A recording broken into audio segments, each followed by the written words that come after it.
झंडा इसलिए नहीं फहराता क्योंकि हवा चलती है।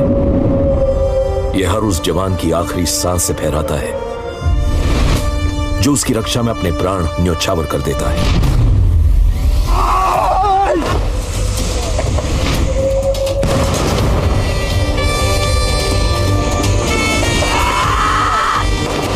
भारतीय सेना इस देश की मुट्ठी है जिसकी उंगलियां हैं उसकी रेजिमेंट्स।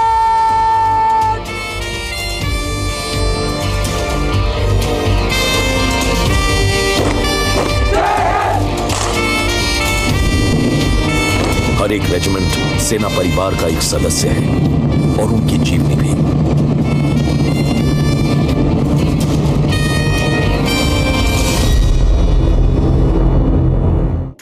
यह बात 200 साल पुरानी है। ब्रिटिश ईस्ट इंडिया कंपनी बहुत ही तेजी से भारतीय उपमहाद्वीप की ओर बढ़ रही थी। गुरखा साम्राज्य भी उसी दौरान अपने वर्चस्व को साबित करते हुए गढ़वाल, कुमाऊं, सिक्किम और उस वक्त की अंग्रेजों की मिल्कियत अवध को अपने अधीन करना चाहता था। दोनों की हुकूमतें पीछे हटने को तैयार नहीं थी और उनकी यही जिद उन्हें जंग के मैदान में ले आई। और गुरखाओं ने जब अपने रास्तों पर से रहे तिब्बत और अंग्रेजों के बीच के व्यापार पर रोक लगाई तो फिर हुआ एक महायुद्ध, एंग्लो नेपोलीज वॉर।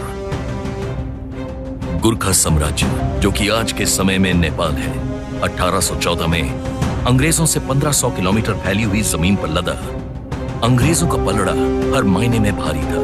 उनकी नफरी ज्यादा थी, उनके पास पैसा ज्यादा था, उनके सैनिकों के पास आधुनिक हथियार थे, लेकिन उनके पास जो नहीं था वो था गुरखाई खून और जनरल भक्ति थापा और बड़कजीत अमर सिंह थापा। सरदार भक्ति थापा और अमर सिंह थापा ने अपने जोश और आक्रोश को इस तरह से अपने सैनिकों में भरा कि महज खुखरी हाथ में लिए ये सैनिक अपने आप को शेर और अंग्रेजों को गीदड़ समझ रहे थे। 74 साल के भक्ति थापा और उनकी गुरखा सेना साल भर तक अंग्रेजों पर भारी पड़ी। अंग्रेजों को यह यकीन हो चुका था कि जमीन पर वो गुरखा सैनिक को काबू नहीं पा सकेंगे और इसलिए उन पर हमला ऊंचाई से करना होगा। युद्ध नीति बदलते हुए अंग्रेजों ने दियोथल के मौलान किले पर कब्जा किया, जो कि इस 1500 किलोमीटर खींचे इलाके की सबसे ऊंची पहाड़ थी। मौलान को अंग्रेजों से छुड़ाना अब गुरखाओं की पहली प्राथमिकता थी और इस लड़ाई में आमने सामने थे 400 गुरखा सैनिक और 3500 अंग्रेज जवान। उस दिन ऐसा लगा मानो ये गुरखा सैनिक अपना कफन साथ लेकर चले थे। अंग्रेजों ने इन पर गोला बारूद सब इस्तेमाल किया, लेकिन हाथ में सिर्फ डबल बैरल पिस्टल और खुखरी लिए ये सैनिक इतने खूंखार थे कि इनकी एक सैनिक ने 10-10 अंग्रेजों को मौत के घाट उतारा। भले ही ये युद्ध के अंत में अंग्रेजों की जीत हुई, लेकिन गुरखा सैनिक की बहादुरी के वो कायल हो चुके थे। और यहां से शुरू होता है गुरखा रेजिमेंट का इतिहास।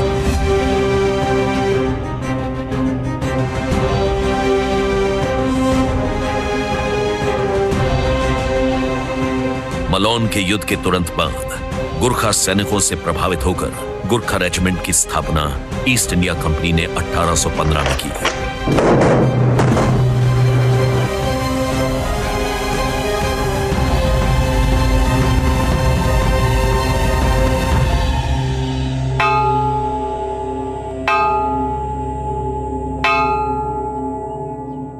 मिलिट्री में ना सिर्फ लड़ना वर्सेस खुद को सस्टेन करना भी एक बहुत बड़ा एक चैलेंज होता है।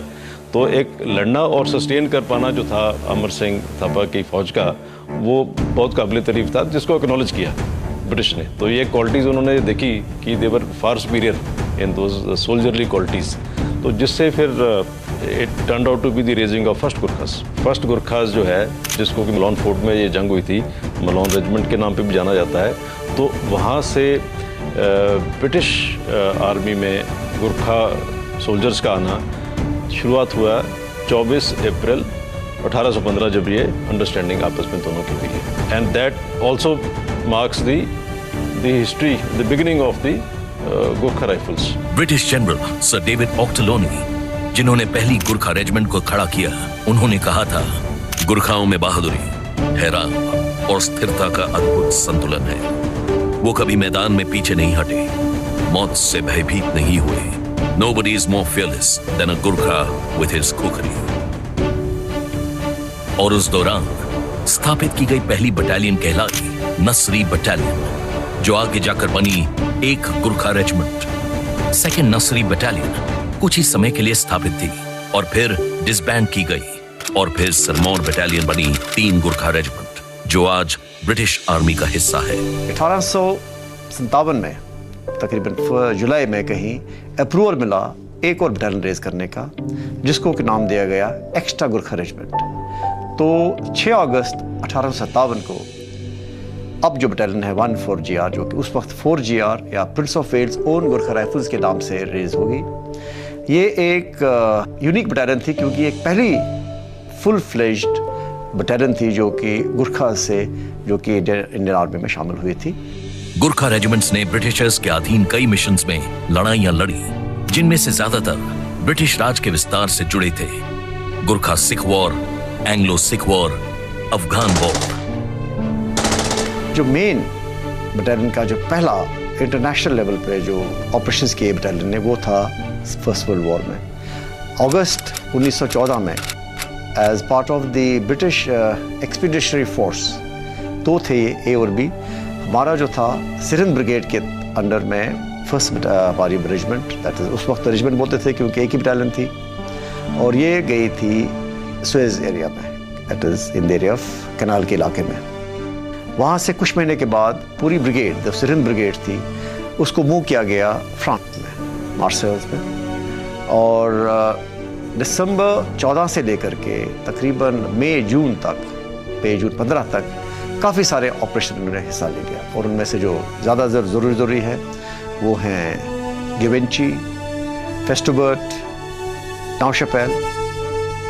और फिर आजादी के तुरंत बाद नेपाल और ब्रिटेन ने त्रिपक्षीय समझौता के तब तक स्थापित की गई तमाम रेजिमेंट्स का बंटवारा किया, जिसमें से 6 भारत की सेना में जुड़ी और एक आजादी के बाद बनाई गई। तो कुल मिलाकर आज भारतीय सेना में 7 गुरखा रेजिमेंट्स हैं, जिनमें से 1 गुरखा रेजिमेंट और 4 गुरखा रेजिमेंट दोनों ही हिमाचल प्रदेश के सभातू में स्थापित है, जो कि इनका रेजिमेंटल सेंटर है, और ये दोनों ही राइफल रेजिमेंट्स हैं।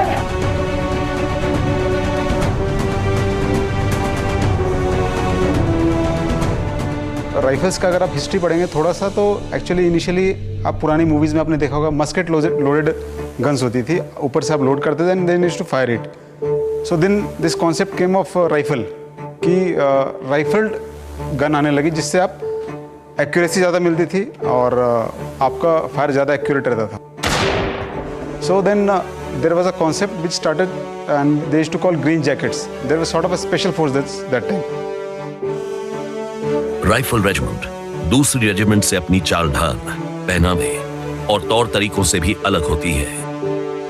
पुराने ज़माने में जब ब्रिटिश ट्रुप्स अलग अलग ऑपरेशंस में पार्टिसिपेट कर रहे थे, तो उनके ड्रेस पूरा लाल ड्रेस होता था, जो कि लड़ाई में उनके हेवी कैजुअलिटीज़ होने लगे, और उनका बड़ा एक फिक्स्ड ड्रिल किस्म से कार्रवाई होता था। लेकिन वहाँ के ब्रिटिश ऑफिसर्स ने रियलाइज़ किया, कुछ ब्रिटिश ऑफिसर्स ने, कि ये गलत तरीका है, हमें लेस कलरफुल ड्रेस और बेटर ट्रुप से दुश्मन को पीछे अटैक करना चाहिए।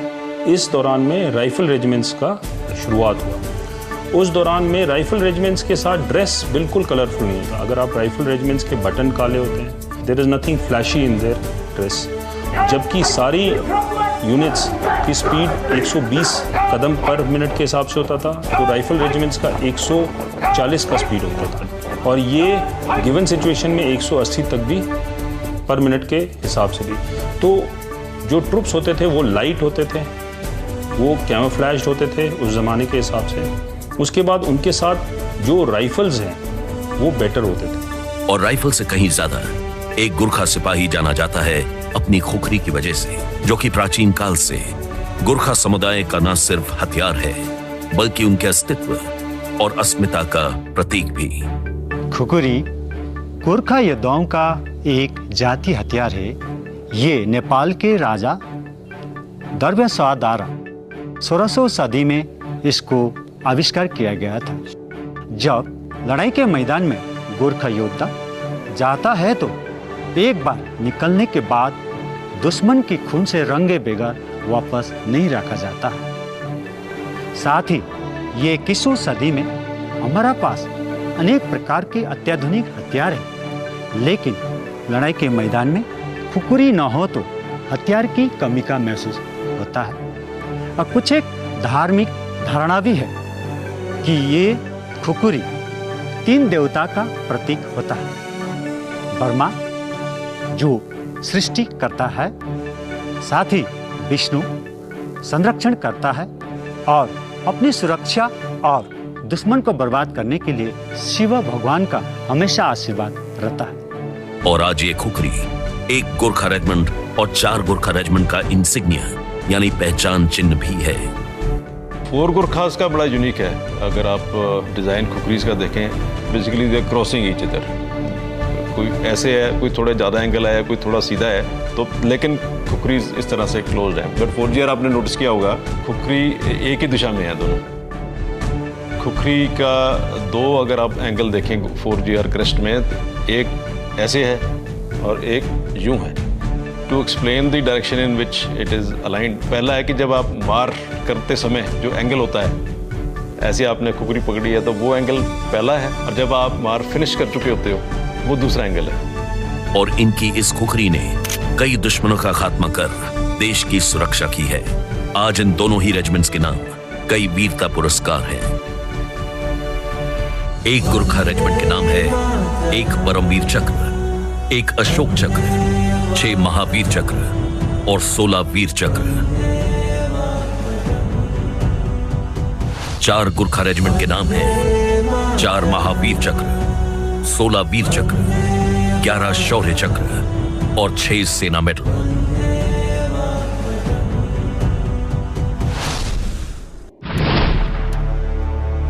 गुरखाज पूरे दुनिया में they are rated among the one of the finest troops.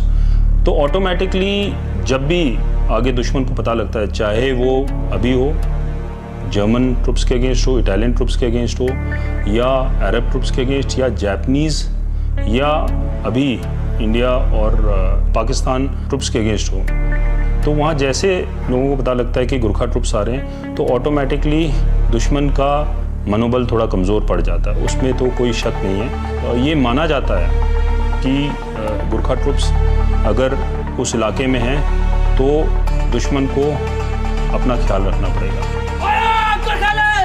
और जब ये गुरखा सैनिक अपनी युद्ध घोष की दहाड़ के साथ मैदान जंग में उतरता है तो दुश्मन की रूह कांप जाती है। गोरखास का वार क्राई है, दैट इज आयो गोरखाली। इसका ये मतलब होता है कि अगर लड़ाई के दौरान में या कहीं भी मिशन में आप जाते हो तो एक अंदर से अपने आप को जोश पैदा करने के लिए और एक अंदर से शक्ति पैदा करने के लिए जनरली गोरखा इसको एक वार क्राई के तौर पे लेते हैं, आयो गोरखाली। और इससे क्या होता है कि जब गोरखे के हाथ में चमकता हुए खुखरी और गरजते हुए ये आवाज़ निकालते हैं तो जो सामने वाला दुश्मन है वो जनरली वहाँ से भाग जाते हैं। और गुरखाओं की सैन्य शक्ति और बहादुरी का इससे ज्यादा अंदाजा लगाया जा सकता है कि ब्रिटिश रॉयल आर्मी में आज तक एक गुरखा रेजिमेंट कायम है और ब्रिटिश आर्मी बड़े फख्र से इनको अपना मानती है।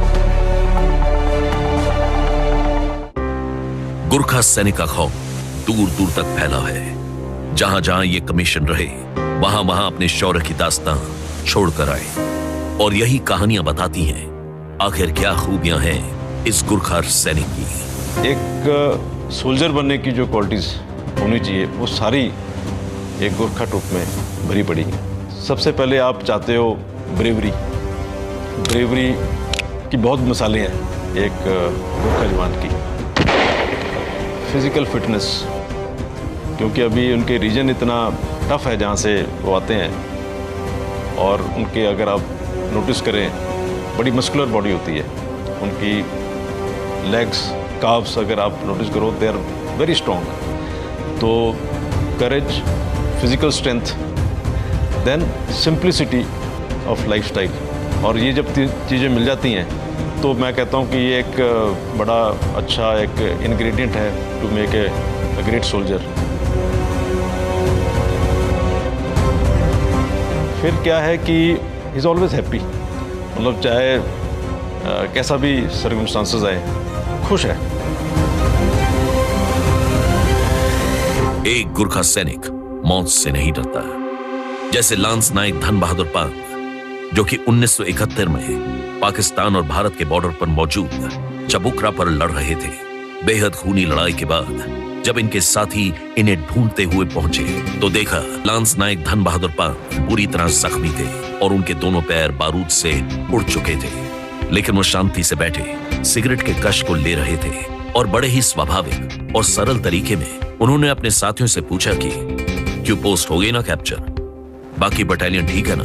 जिंदा दिली और बहादुरी के ऐसे कई किस्से हैं जो जहां गुरखा सैनिकों की बहादुरी का जिक्र तो होता ही है, साथ ही उनकी वफादारी की भी बात की जाती है। नायक नाकम गुरुंग अपने में एक बहुत बड़ा नाम है और इनकी जो कहानी है ये हमें दो चीज़ को बारे में बहुत अच्छी तरह से दर्शाती है।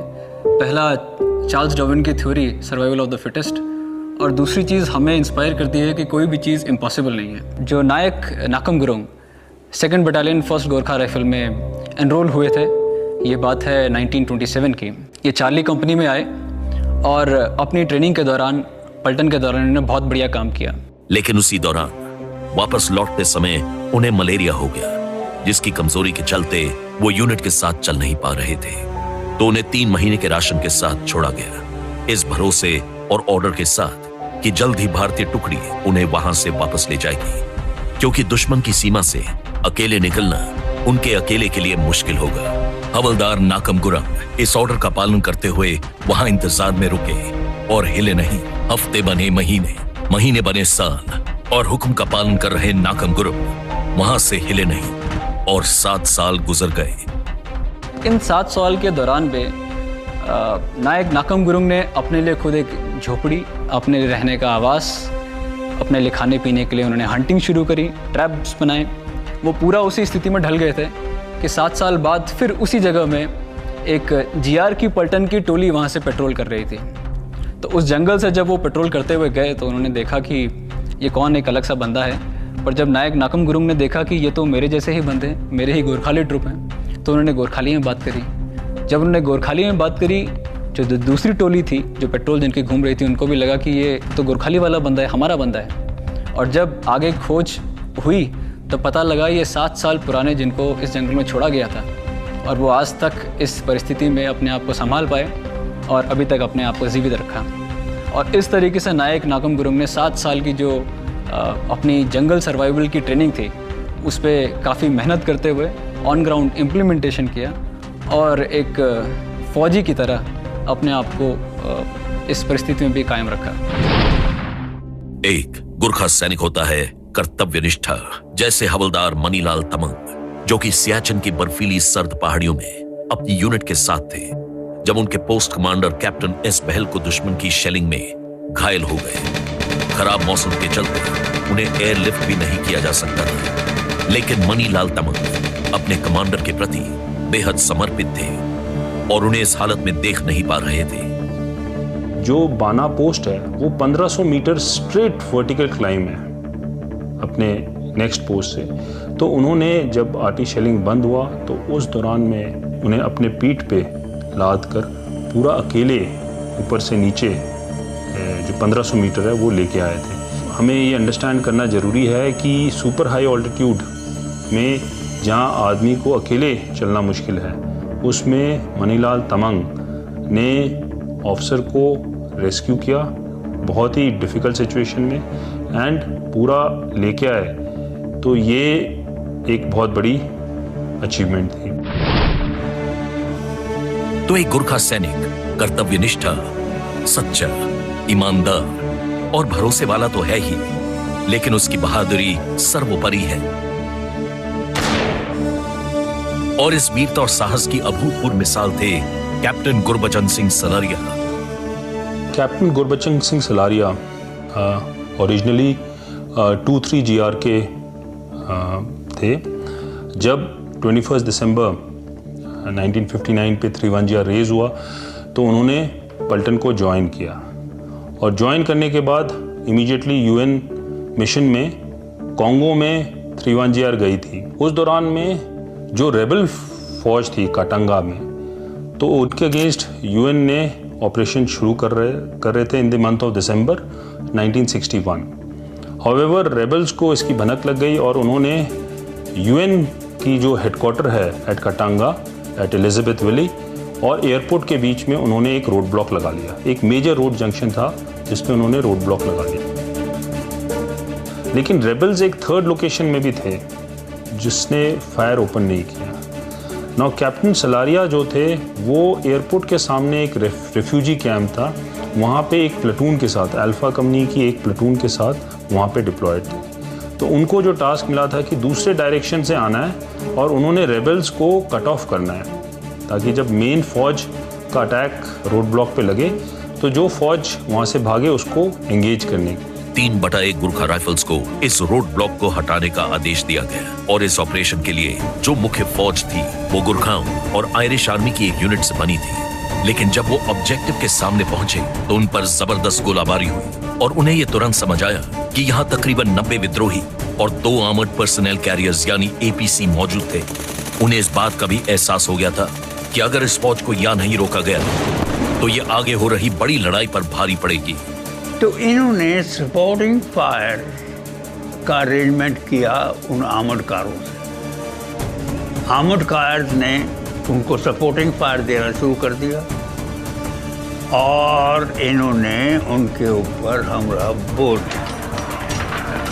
आयो Gorkhali and all that and they bayoneted everybody, killed everybody, and as whosoever came in front of them, they proceeded like that. The enemy was so surprised. Enemy would not know how many troops are attacking.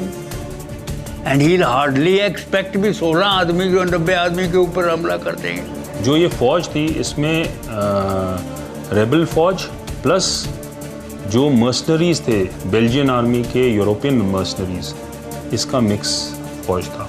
सो ये कोई आपके 90 ये छोटी मोटी फौज नहीं थी, ये well trained, well armed and तगड़े तादाद में फौज थी।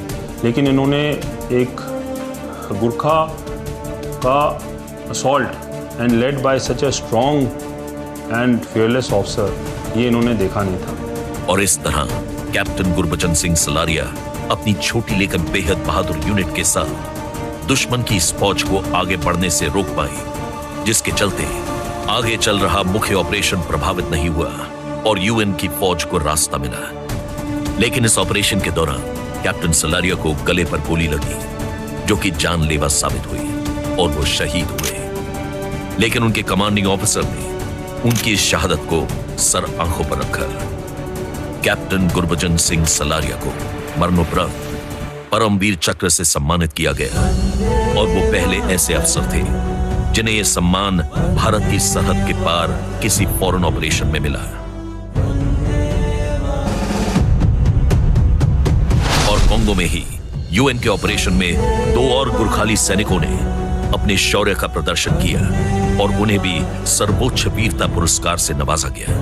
नायक एम थापा और लांस नायक रान बहादुर गुरंग दोनों ही मरणोपरांत महावीर चक्र से सम्मानित किए गए।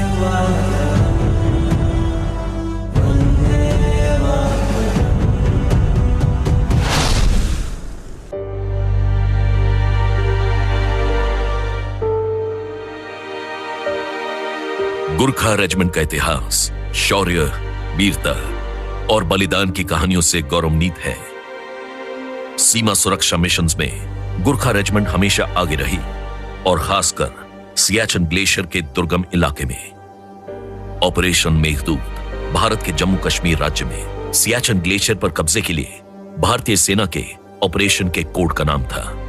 पाकिस्तानी फौज यहां कई पहाड़ों पर पहुंच चुकी थी।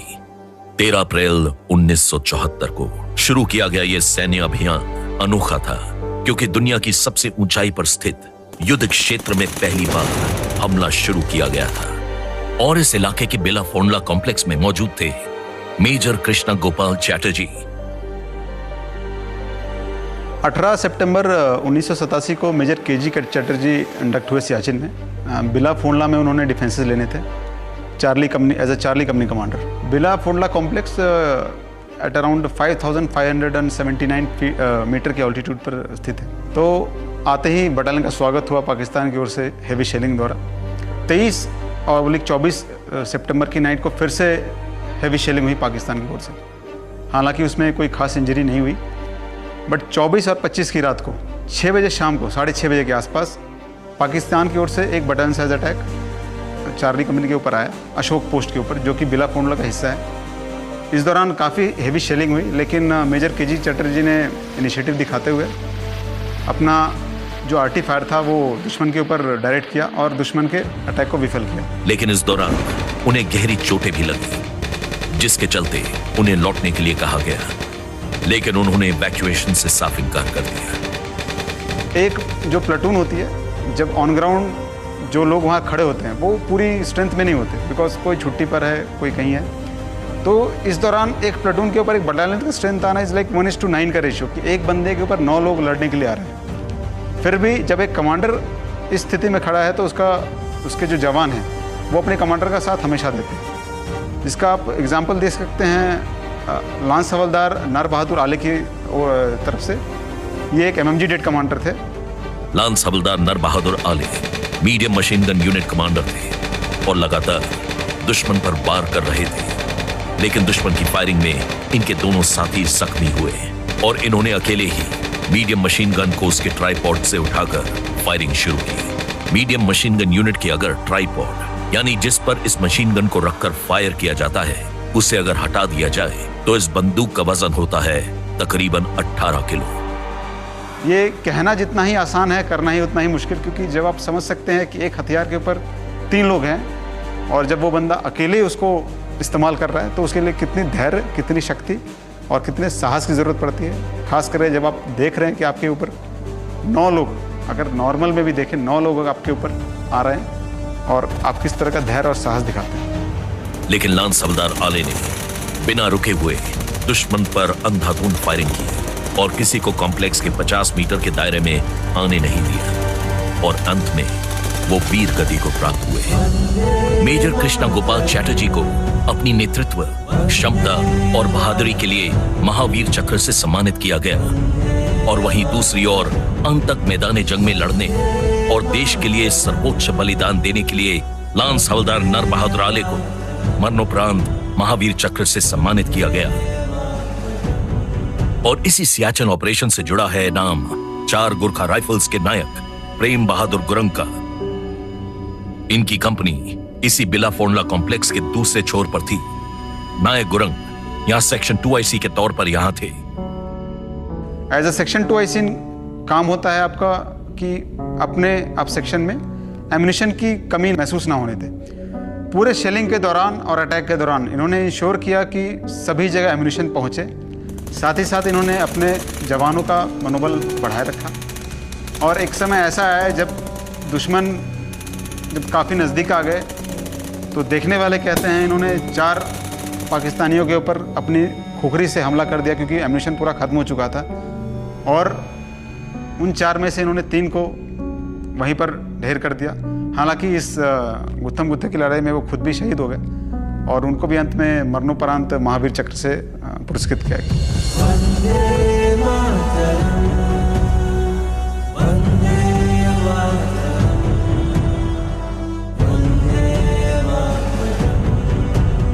इसके साथ ही इस यूनिट को मिले 3 महावीर चक्र के साथ ही 5 वीर चक्र, 7 सेना medal, 5 mention in dispatches, 4 chief of army staff recommendations भी, जो कि एक रात के ऑपरेशन में किसी भी यूनिट को मिले सैन्य पुरस्कार का रिकॉर्ड है।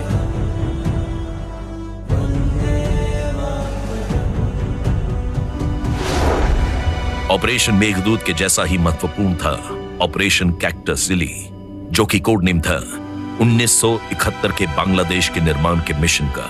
पूर्वी पाकिस्तान से अलग होकर एक नए राष्ट्र का निर्माण कर रही थी और इसमें उनकी मदद कर रही थी भारतीय रेजिमेंट्स।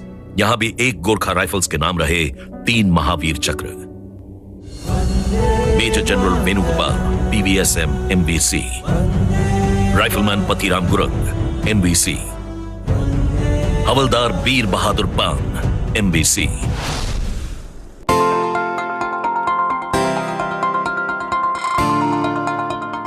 और ये है सबाथू, हिमाचल प्रदेश के सोलन जिले में बसा ये कंटोनमेंट शहर आज एक गुरखा राइफल्स और 4 गुरखा राइफल रेजिमेंट्स का रेजिमेंटल सेंटर है, जहां ये गुरखा सैनिक रिक्रूट और ट्रेन किए जाते हैं। सुबाथू का पहला नाम आया जब फर्स्ट एंग्लो गुरखा वॉर के दौरान में, जो ये सुबाथू से लेकर ये पूरी रिज पर महाराजा अमर सिंह ने अलग अलग पोस्ट बनाए थे। उस समय सुबाथू भी उनका एक पोस्ट हुआ करता था और आगे जाके फोर्ट ऑफ मलौन में उन्होंने अपना मेन गढ़ बनाया था। तो जब लड़ाई ख़त्म हुई तो ब्रिटिशर्स को ये जगह पसंद आई और उन्होंने अपना एक कैंटोनमेंट यहाँ पे बना लिया, जिसके अंदर उनकी पहले एक इन्फेंट्री बटालियन यहाँ पे रहती थी। उसके लिए उन्होंने पूरा इंफ्रास्ट्रक्चर, उसके लिए बिल्डिंग्स वगैरह बनाई। सुबाथू इसलिए भी फेमस है क्योंकि पहले के टाइम में, यानी कि आज़ादी से पहले, ये शिमला के मेन जो ट्रैक जाता था चंडीगढ़ टू शिमला, उसके रास्ते पे सुबाथू पड़ता था। यानी कि वो रास्ता पहले शिमला, कालका, कसौली से होते हुए सुबाथू आता था और उसके बाद शिमला जाता था। क्योंकि शिमला समर कैपिटल था, जो भी वाइस रीगल दिल्ली से चलते थे तो सुबाथू में उनका एक हॉल्ट होता था। और आज भी इसलिए यहाँ पे वाइस रीगल लॉज भी बना हुआ है, जो आज भी आप देख सकते हैं। वो एक बड़ी खूबसूरत इमारत है जो कसौली जितनी हाइट पे बनी हुई है, और वहाँ पे वो आके चंद दिनों के लिए ठहरते थे और अपना दरबार लगाते थे। और रेजिमेंटल सेंटर में मौजूद ये तमाम ऐतिहासिक इमारतें हर रिक्रूट को किसी पुरानी कहानी से जोड़ती है और साथ ही आधुनिक से आधुनिक ट्रेनिंग मुहैया कराती है।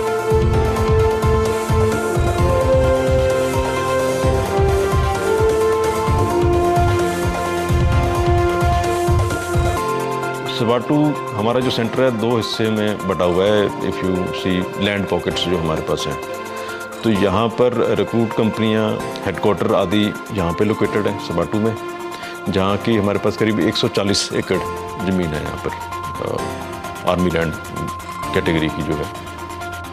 और इतनी ज़मीन यहाँ पर जहाँ पे हमारी लॉन्ग रेंज है वहाँ पर है, तो इतनी अच्छा खुला ट्रेनिंग एरिया। और आपने ये भी देखा होगा कि हम थोड़ा सिक्लूडेड हैं, बाकी हमारे सेंटर जो हैं वो पॉपुलेशन सेंटर्स के बीच में आ गए हैं, तो आपको ह्यूज रिस्ट्रिक्शंस हैं। फायरिंग करनी हो तो आप अनेक उसके ऊपर रिस्ट्रिक्शन होती हैं। तो हमारे पास अनहिंडर्ड फैसिलिटी है, 2 फायरिंग रेंजेस हैं हमारे पास। तो अच्छी ट्रेनिंग देने के लिए ये एक काफ़ी अच्छी मैं कहूँगा कि जगह है। और इंफ्रास्ट्रक्चर के नाम पर हमारे पास हर एक फैसिलिटी जो एक रिक्रूट को ट्रेनिंग के लिए होनी चाहिए।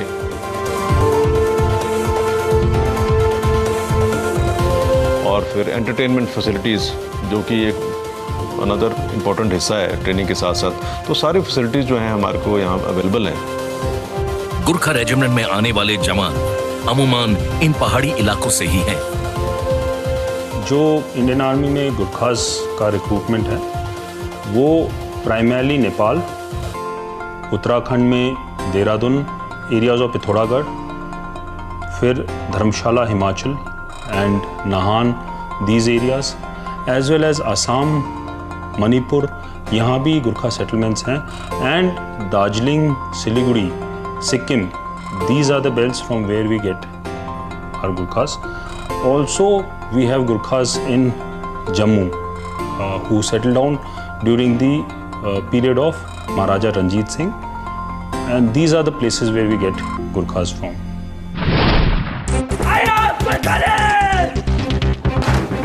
और फिर शुरू होती है इनकी ट्रेनिंग।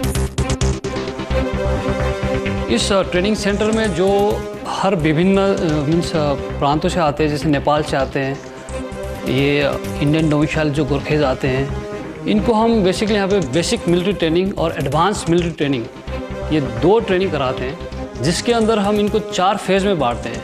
फर्स्ट फेज़ हम इनको pre basic military training, second phase में हम इनको बेसिक मिलिट्री ट्रेनिंग, और थर्ड फेज़ में हम इनको एडवांस मिलिट्री ट्रेनिंग।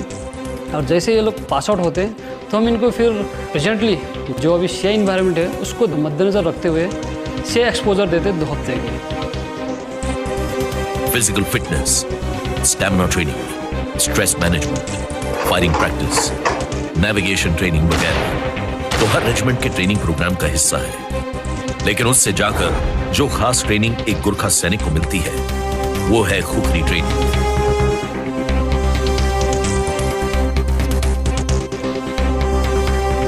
खास बात इस खुखरी की यह है कि इट्स ए मल्टी वेपन। ये ओपनर का काम भी करता है, एक किसी को काटने का काम भी करता है, ये जंगल क्लियरेंस में काम करता है, जंगल सर्वाइवल स्किल्स के लिए काम आता है, एज एन स्क्रू ड्राइवर काम करता है। ये मल्टी फेसेट एक हथियार है। मेन जो इसका प्राइमरी जो काम है वो है गुत्तम गुत्था की लड़ाई के दौरान इस्तेमाल में आना। किसी भी लड़ाई के दौरान गुत्तम गुत्थे की लड़ाई शुरू होती है लास्ट 100 मीटर्स में, 80 to 100 मीटर्स के फासले में। जब एनिमी 100 मीटर की डिस्टेंस में खड़ा होता है उस समय जो हमारा पर्सनल वेपन होता है, जो हम इंसास राइफल बोलें या कोई भी हथियार एक जवान लेके जा रहा है, उसकी मारक क्षमता कम हो जाती है। और उस समय जो लास्ट 100 मीटर, लास्ट 80 मीटर का जो जोश है, उस जोश के दौरान जो एक ट्रुप, एक गोरखा सोल्जर इस्तेमाल करता है वो अपनी खुखरी का इस्तेमाल करता है। तो एक क्लोज क्वार्टर लड़ाई के दौरान खुखरी का इस्तेमाल होता है और रेजिमेंट सेंटर में गुरखा समुदाय के इस जातीय हथियार को मार्शल ट्रेनिंग में कैसे इस्तेमाल किया जाए वो सिखाया जाता है। और खुखरी से जुड़ी कई रोमांचक कहानियां हैं। About 2500 years पहले Greeks were using a sword called कूपी, जो बड़ा सिमिलर है अपने खुखरी से, सेम कर्व है। तो उस टाइप का खुखरी वो यूज़ करे थे। जब अलेक्जेंडर की आर्मी जब इंडिया आई तो उस दौरान में इसके डिज़ाइंस जो राजपूत प्रिंसेस हैं उन्होंने कॉपी किया, और उस दौरान में ये डिज़ाइंस जो हैं हमारे जो दामी कम्युनिटी है उन्होंने नेपाल में इसे सीखा और उन्होंने इसको बनाना शुरू किया। खुखरी कई आकार में देखी जा सकती है। 8 इंच से इसकी शुरुआत होती है और फिर 10 इंच, 12 इंच से आगे इसकी चौड़ाई और इसका वजन, इसको किस चीज के लिए इस्तेमाल किया जा रहा है उसके हिसाब से बढ़ता है। खुखरी के साथ अगर आप ध्यान दें तो अगर आपने जब खुखरी को उसके स्कबर्ड में डालते हैं तो उसके साथ 2 छोटी खुखरियां भी उसके साथ लगी होती हैं। इन 2 छोटी खुखरी को हम चकमक कहते हैं। ये चकमक का मेन काम ये होता है कि लड़ाई के दौरान हमारे पास ऐसी मशीन नहीं होती है कि जिससे हम खुखरी को धार दे सकें। तो इन विषम परिस्थितियों में इन चकमक का इस्तेमाल करके उसे शार्पन किया जाता है, उसे तेज धार दिया जाता है कि आगे कभी भी ऐसी सिचुएशन आए, ऐसी कभी भी परिस्थिति आए तो इस खुखरी का इस्तेमाल करके वो दुश्मन के ऊपर अपना काबू कर सके। खुखरी के बारे में प्रचलित सैन्य धारणा ये है कि अगर किसी जवान की खुखरी बाहर निकलेगी तो वो खून किए बिना अंदर नहीं जाएगी। और इसकी बनावट कुछ इस तरह से है कि वार करने के बाद सामने वाला का बहा खून हाथ में नहीं लगता बल्कि नीचे बने नौच में चला जाता है। और ज्यादातर युद्ध में खुखरी को भी इस्तेमाल करने की ट्रेनिंग दी जाती है क्योंकि इनके पूर्वजों ने इसका इस्तेमाल हर ऑपरेशन में बखूबी किया है। प्री इंडिपेंडेंस में द ग्रेट वॉर में तो गुरखास को बोला गया कि भाई आप यहाँ पे अटैक करके आओ। तो आए, उन्होंने उनसे रिपोर्ट लिया गया भाई कि क्या रिपोर्ट है। उन्होंने बोला साहब 10 दुश्मन थे, 10 दुश्मन मार लिए और ऑपरेशन सक्सेसफुल। जो ऑफिसर थे ब्रिटिश ऑफिसर, उन्होंने पूछा एम्यूनिशन कितना खर्च हुआ, तो उन्होंने बोला ऑपरेशन में कोई एम्यूनिशन खर्च नहीं हुआ। तो जब पूछा गया भाई ऑपरेशन में एम्यूनिशन नहीं खर्च हुआ तो आपने दुश्मन कैसे मारा, तो जो गुरखा सोल्जर्स हैं उन्हें हंसते हुए बोला साहब हमने अपने खुखरी से दुश्मन को मार दिया। तो ये एक जो गुरखा सोल्जर्स हैं उसका स्किल ऑफ यूजिंग खुखरी ये इसको बताता है।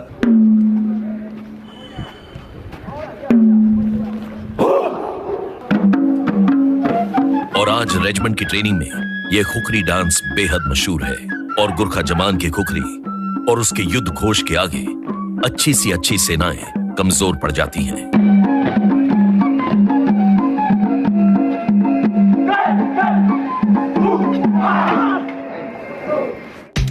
भारतीय सेना की हर रेजिमेंट में खेल पर खासा ध्यान दिया जाता है क्योंकि ये न सिर्फ शारीरिक अभ्यास और मनोरंजन का जरिया है, बल्कि टीम भावना और अनुशासन से जवानों को बांध कर रखता है।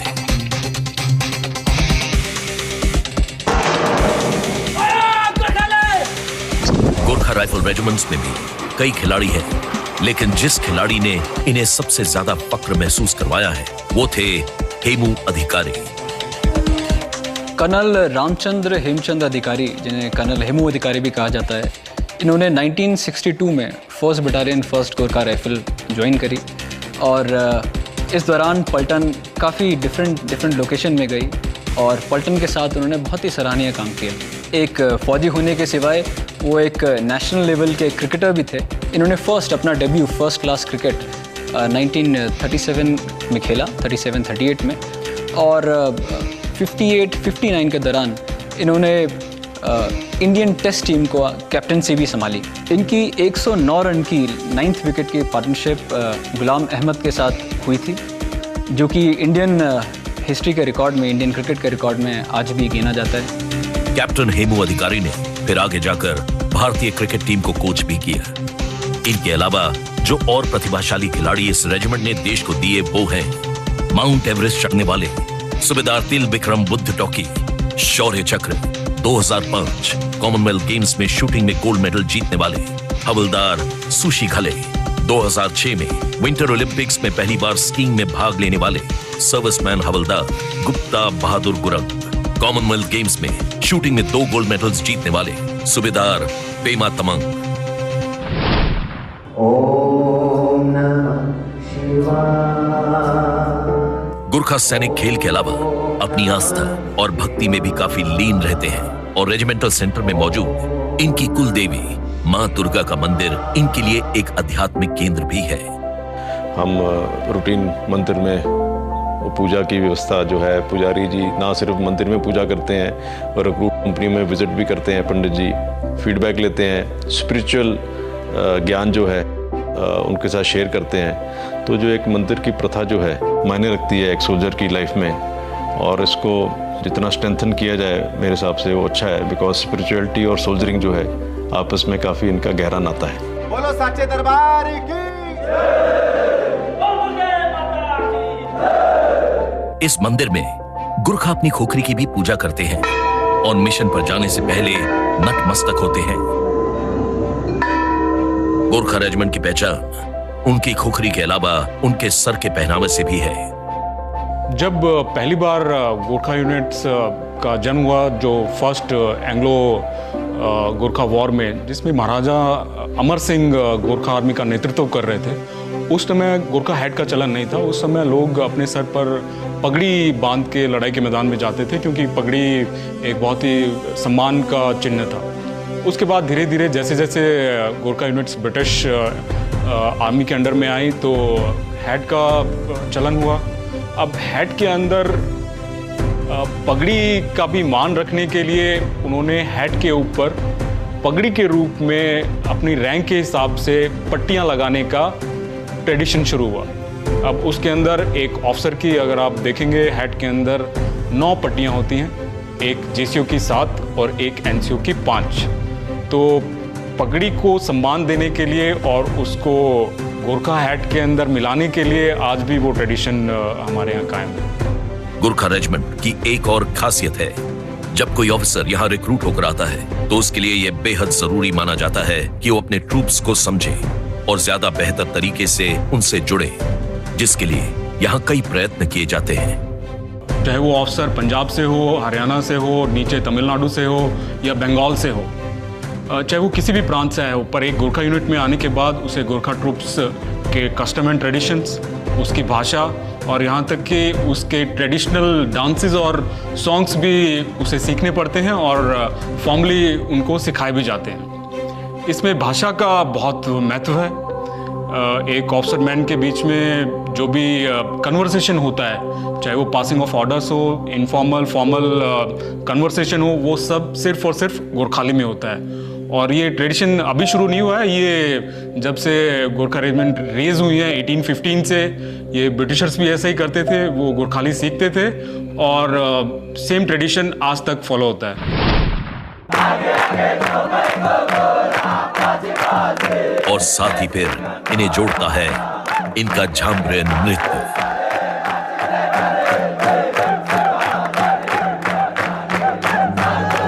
एक गोरखा सोल्जर, वो भी एक मार्शल ट्राइब है, और वो बाकी इंडियन आर्मी में हालांकि डोगरास हैं, मराठास हैं, तंबीज हैं, फिर आपके सिख हैं और हर तरह के ट्रूप्स हैं, बट 3 क्वालिटीज़ एक गोरखा ट्रूप में कैसी है जो उनको, इस गोरखा ट्राइब को सब सोल्जर से अलग खड़ा करती है। वो है उनकी सिंप्लिसिटी, लॉयल्टी और ब्रेवरी।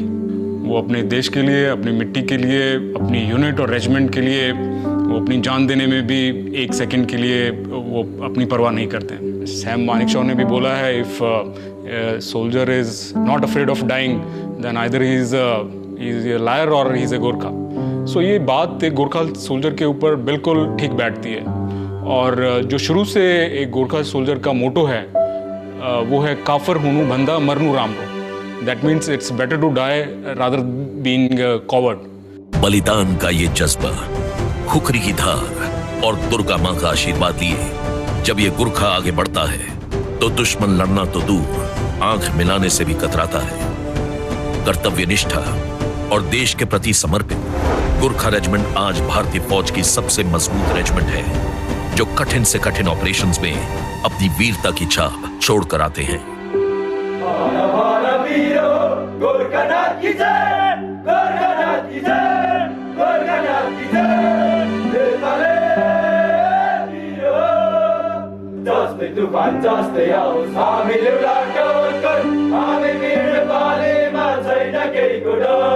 हिमाचल